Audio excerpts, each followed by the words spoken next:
world. Today we're going to talk about Backland 109. Old new skis, very old. What's new in this new version? This is new tip. This is spoon-shaped tip. They took it from the band Chatla. I didn't notice any other new things in these skis, neither in riding, neither in anything else. It remained the same, very stable, very heavy, very hard ski that demands speed, confident for longer tunnel riding, but in cross-lap on a broken slope. It works well, it eats the irregularities, it's quite stable, it's not seeking for its own ways. It remains the same, without big changes. Skis for good and confident riding.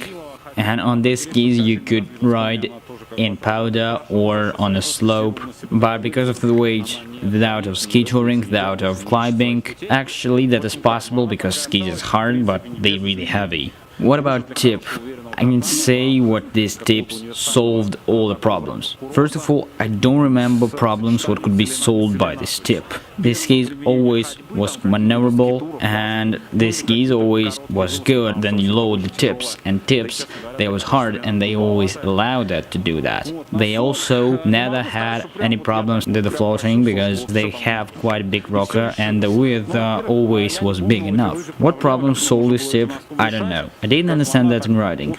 But what problems could be with this tip? I tried to carve on the skis, that was great. Skis doing that great, like they did it before. This tip don't interfere initiation of the turn. I don't know why, I don't want to think about the theory.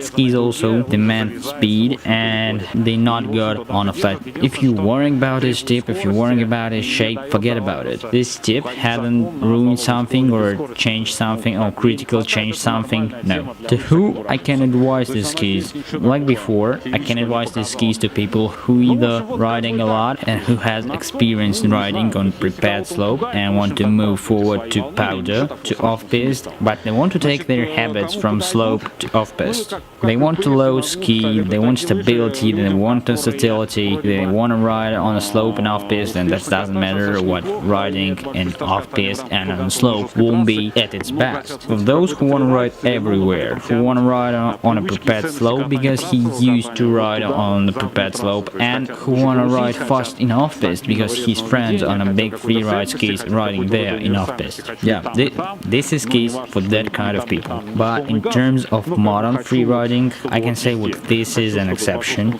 because the weight of ski limits its usage, and there is a lot of lighter skis who have even the same characteristic, and some skis have better riding characteristics. But this ski is definitely somewhere in the top. It's definitely one of the best skis of this season. That's all for now. I will go and test another skis. Do not lose this test. Subscribe to the channel, visit the website, follow us on the social media.